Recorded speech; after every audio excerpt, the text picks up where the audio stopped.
Thank you, Mr. Chairman, and thank you for holding this hearing and continuing to hold hearings on very important topics that we need to discuss. And it's really great leadership on your part, and I want to echo what Mr. Reed said, that you have exhibited this desire to try and encourage bipartisanship, and it's really wonderful that you're doing it. And I want to thank my colleague, Mr. Larson, for his leadership on this issue, laying down a marker on a very tough issue. I want to thank the witnesses for being here for all this time. We appreciate it very much, and thank you again, Mr. Castle, for your service. I'm glad that you brought that up, Brad. Thank you to all of you. So let me start with you, Ms. Altman. What's the easy answer to make Social Security better? What's the easy thing with no political risk that will solve the problems of Social Security? Well, what the overwhelming majority of Americans want is something along the lines of the 2100 Act. So this is an easy fix, you think? Do you think there's no political risk to Mr. Larson's proposal?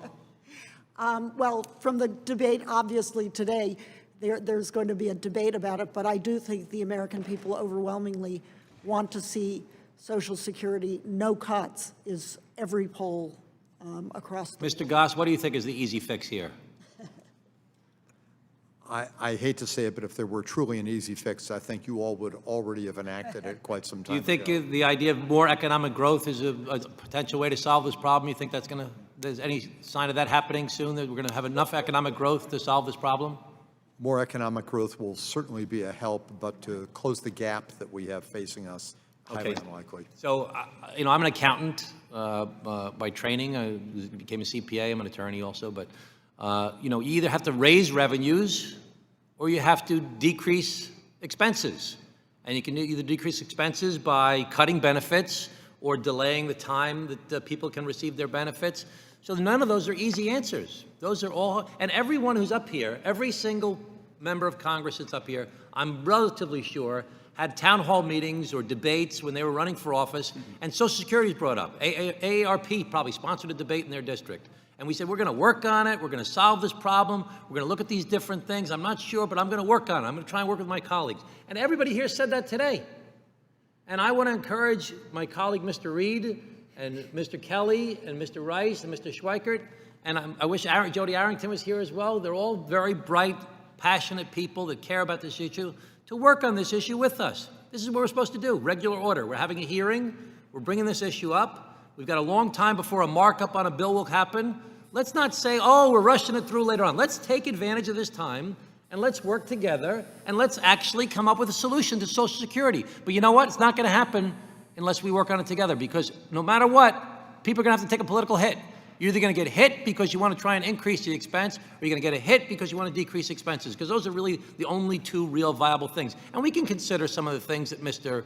Reed has talked about, what we can do to encourage economic growth, what we can do to eliminate windfalls for people, what we can do to solve the immigration problem. But the reality is, we either got to increase the revenues, or we've got to decrease the expenses. And that's hard to do. But we're all committed. We all love America. We all love senior citizens. We've all been on the campaign trail and said Social Security is one of the most important benefits in the entire United States of America, and we need to fix it. And Mr. Kelly said it more passionately than anybody. He's one of the best speakers here. He always says it very passionately. So we've all done that. And we all talk about how complex it is. Mr. Schweikert always talks about how complex it is, the numbers and the demographics. And he's right. He's not wrong. He's right. Let's do it. It's going to be quite some time before the actual markup comes. Certainly not going to happen for the next 30 days. Maybe it'll be 60 days. Who knows? I don't know when the actual markup will be. But let's take advantage of this time and not run into what happens every single time on every single issue. And people say, oh, we don't have enough time. This was forced upon us. Let's sit down and work. Mr. Larson, would you be willing to meet with your colleagues to discuss solutions to this problem?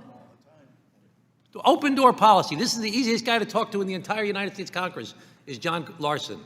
You know how much time and effort he has put into getting us to this point here today? He's put years of effort building support, looking at the numbers, trying to make up a plan that will find the softest edges on a difficult problem, and building a constituency of people throughout this country to support this idea. It's hard work. It's difficult to do.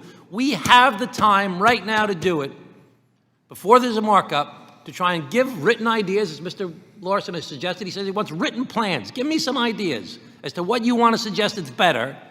Write it down, share it with him, and let's work on it together. I yield back. Thank the gentleman. Let me recognize the gentlelady from California, Ms. Shu, to inquire. Well, I am so thankful that we're having this hearing today. We need to ensure that our Social Security system is as strong as ever, and the American people are counting on us. So that's